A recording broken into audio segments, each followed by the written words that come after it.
We dropped off some heads for this guy to test down for Joe on 455.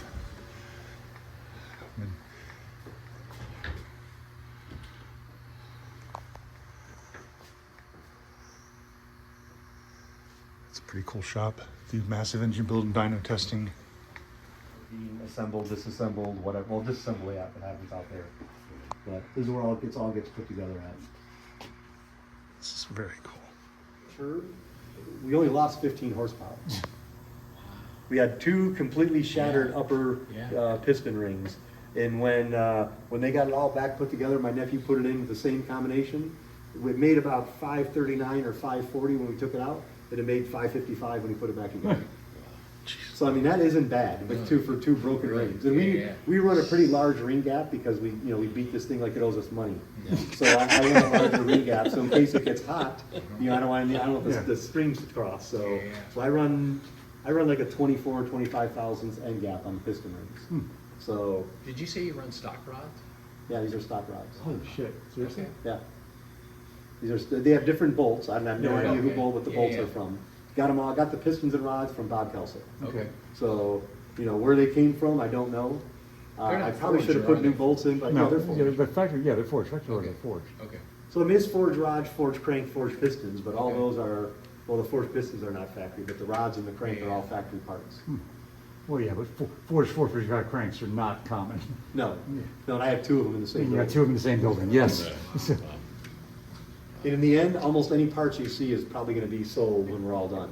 Yeah. Just because I don't really have a huge use for it. I raced once upon a time. I was partners in an NHRA Oldsmobile Pro Stock team. That's how I got to know Warren. Yeah. And I really don't want to do all, I have a Rally 350 that makes probably 450 horsepower. That's great. Yeah, that's right. It would be great. And I got a 77 Delta 88 pace car that's completely stock. From a powertrain standpoint, it will get something, but I don't know what. I have an HP block, I have a diesel block, I have some stroker small block cranks, and I'm like, I really want to do that. Yeah. I have it is going to get a 204R. I do have one of those out of the Grand National sitting at the house.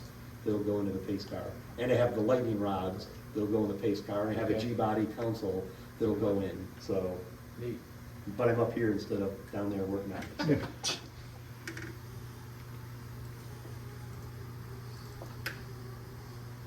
Yep, 575.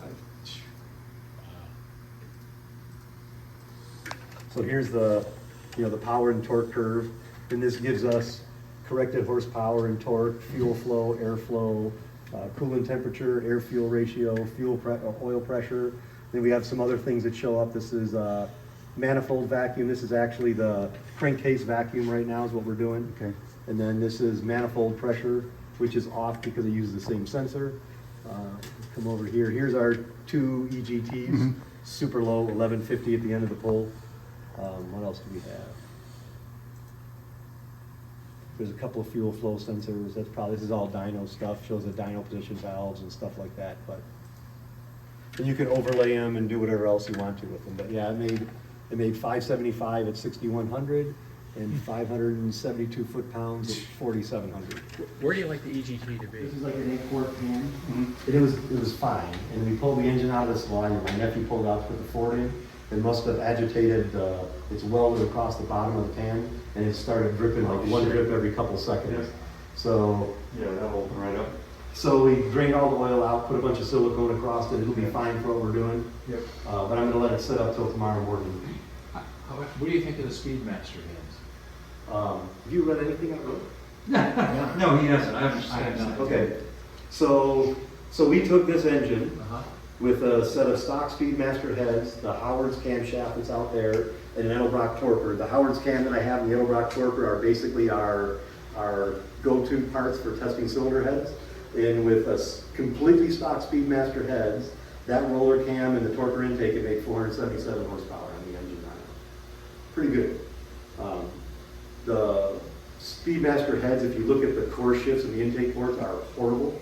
So my friend Ron has them in Toledo. He was cleaning up the first 1 inch or so, and then Dave here is going to do a 7-angle valve job to them and whatnot, and we're going to flow them and put them back on. And I think we'll be really close to 500 horsepower at that point with Speedmaster heads.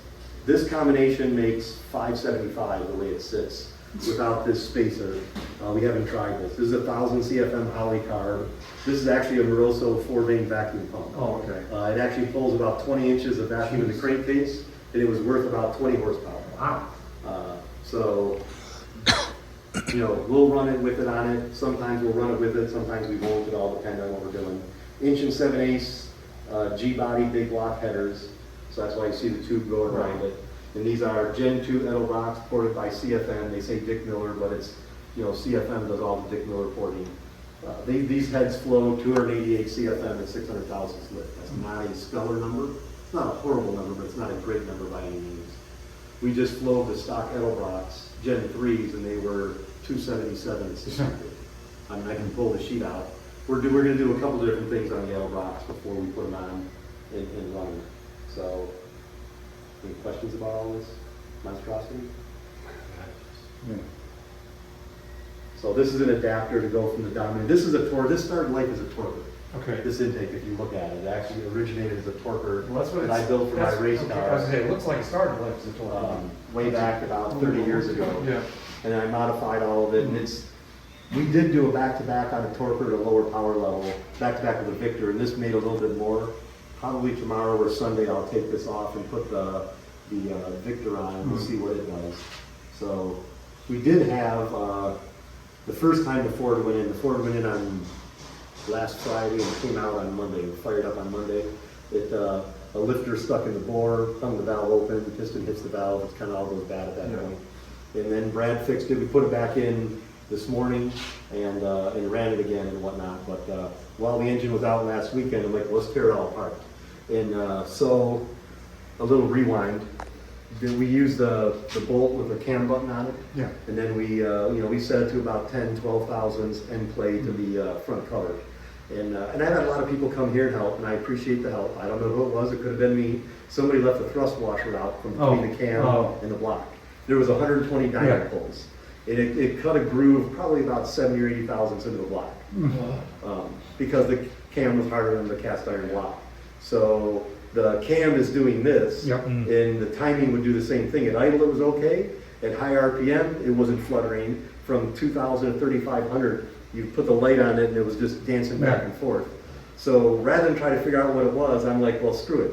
It's stable above $4,000. So I just put the distributor where it needs to be. So I have 35 degrees at $4,000. The problem became I had 50 at 3,000.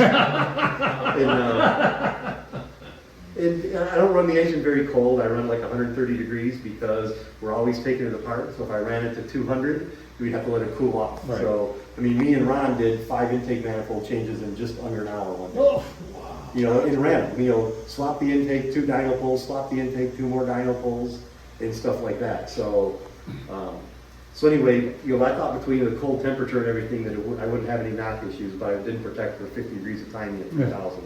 So it broke 2 top rings. Oh. But I had another set of rings, so we took it all apart, we cleaned it all up, and put new. These were just cast iron rings that we had in here, and which are pretty brittle. I mean, cast iron rings are not designed to handle much detonation. I can show you the piston rings in a second. Here's parts and pieces from the piston rings. So, but there was no other damage, you know. What kind of pistons do you run? These are John's forged pistons. I can show you what the piston looks like. That's the piston that's in it. So the black coating you see is not a friction coating. We got these pistons from Bob Kelso. I don't know who Bob is. And Bob said they were 30 over. I don't think they were. Oh. The block was 30 over, the piston to bore clearance was huge. And I told Dan, it's like, well, I got another block, we'll just bore the other block. He says, no, I know this place called Line to Line, they're local here. And this is they put coatings on pistons. He goes, we put them in 1,000 horsepower Hellcats and never had a problem. I'm like, good enough for me. Yeah. You know, we're not gonna make 1,000. So the black that you see there is actually the coating, and you can see it wears, it's designed to wear off where it needs to. Yeah. So it actually has worked out fantastic. I mean, right now, when we had it apart last weekend, it was 13 thousandths piston to bore, which was pretty decent. Yep. But when you look at it, this is the... These are Chinese. Oh no, are they really? Yeah, do you see any throttling in that? As soon as I gave it throttle, it just died. It would idle. Okay. But you see when you look here, you see how the booster is Yeah, narrowed down yeah. to throttle it Yeah. to create a vacuum. This one doesn't do that. Right. So there's an old Edelbrock carb they had around the shop. They said they were never going to use. Put them in. Sure enough, everything worked. Okay. So I have another junk Edelbrock carb coming to steal the boosters out of for David because he wants his gold carburetor. Let me give us a decent comparison. This is the Who doesn't want the carpet? This actually came from Mickey Tuner.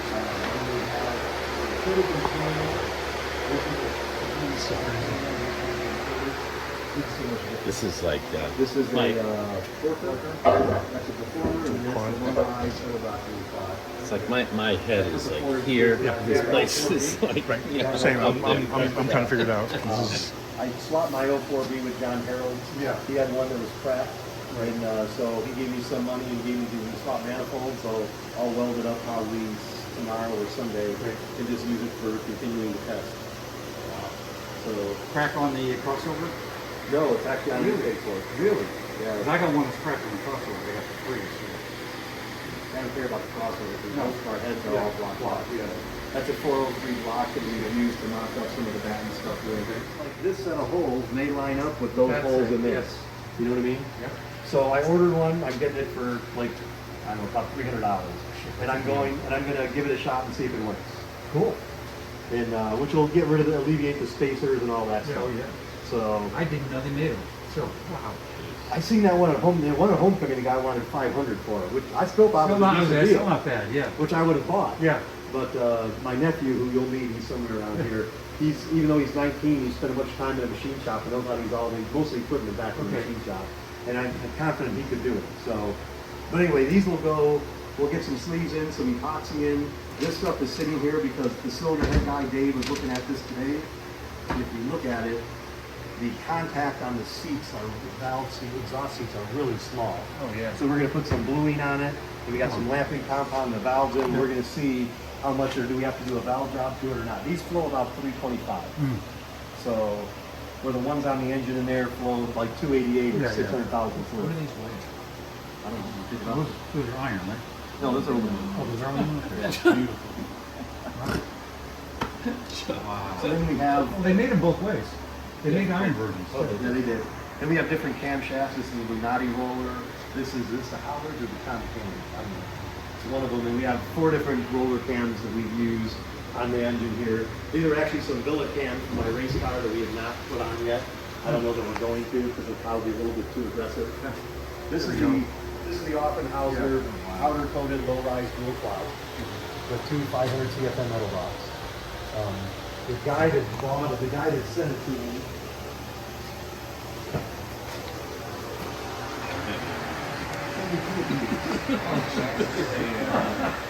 So, let me go get something.